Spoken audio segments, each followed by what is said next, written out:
तमाम बड़ी खबरों से अपडेट रहने के लिए देखते रहिए आरजे न्यूज़ और हमारे चैनल को सब्सक्राइब करें, बेल आइकन दबाना ना भूलें। नमस्कार, आप देख रहे हैं आरजे न्यूज़ और मैं हूं आपके साथ ऋषभ देव। संभाग आयुक्त कार्यालय बस्तर में 2018 में सीधी भर्ती के लिए आवेदन मंगाए गए थे, जिसके लिए आवेदक मनोज कुमार पानीग्राही ने भी आवेदन दिया था।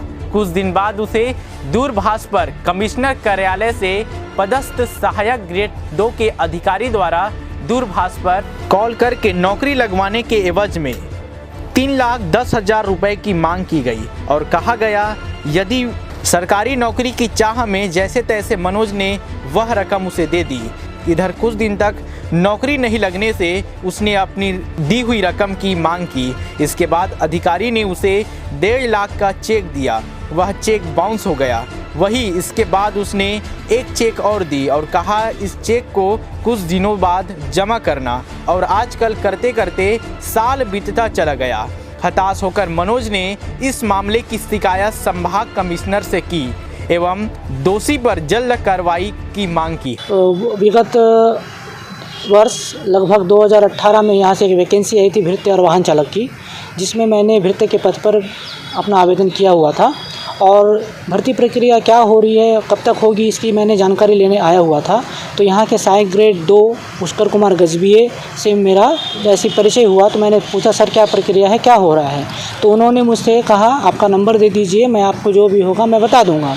फिर उन्होंने एक दिन मुझे कॉल किया और कहा कि आपको नौकरी लगना है तो कोई राशि की आवश्यकता है, वो दे पाएंगे क्या।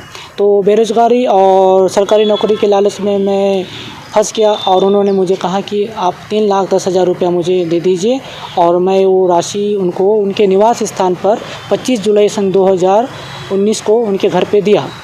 उसके बाद मुझे ज्ञात हुआ कि अगस्त माह में की भर्ती प्रक्रिया नहीं होगी, तो उनसे मैं लगातार संपर्क में रहा और कहा कि भैया मेरा पैसा वापस कर दो, मैं किसी से लिया हुआ हूँ और मुझे वापस करना है। उन्होंने इस बात को सुनकर के कहा कि मैं सीधा सर के पास पैसा दिया हुआ हूँ और वो दशहरा के उपलक्ष्य में पूरे परिवार के साथ जब लेके आएंगे राशि बड़ी है और वो आपको दे देंगे। फिर मैंने पुलिस में शिकायत करने को कहा तो उन्होंने कहा कि मैं चयन समिति के पास पैसा जमा किया हूँ और 3, 4, 5, 6 लोगों के पास बटा हुआ है, तो वो पैसा मुझे कलेक्शन करने में मुझे टाइम लगेगी।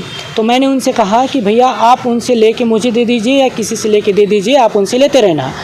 फिर मैंने कहा कि पुलिस से शिकायत करूंगा। फिर टाल मटोल करते हुए उन्होंने मुझे एक चेक दिया 25 जुलाई सन 2019 को और वो SBI का चेक था जिसमें 1.5 लाख रुपये अंकित था।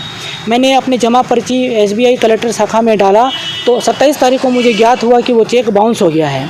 इसकी जानकारी मैंने उन्हें दूरभाष पर दिया तो उन्होंने मुझे बुला करके कार्यालय में ही 1 लाख का अन्य चेक दिया।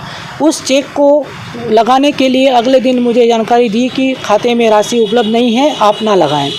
ठीक है, मैंने कहा कि आप मुझे पैसा का व्यवस्था कर दीजिए। तो उन्होंने कहा कि मैं अपने स्वयं के खाते से 20 जनवरी 2020 तक आपको पूर्ण राशि वापस कर दूंगा।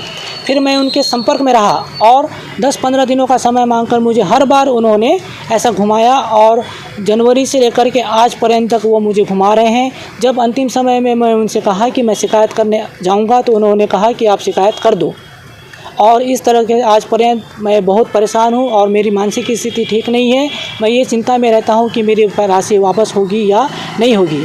मैं इतना निवेदन करता हूँ मीडिया के माध्यम से और यहाँ जो आवेदन दिया हुआ हूँ कि मेरी राशि पूर्ण तरीके से वापस हो जाए, क्योंकि मैं भी किसी से लेकर के ये गलती कर चुका हूँ, क्योंकि बेरोज़गारी और नियमित नौकरी के लालच में।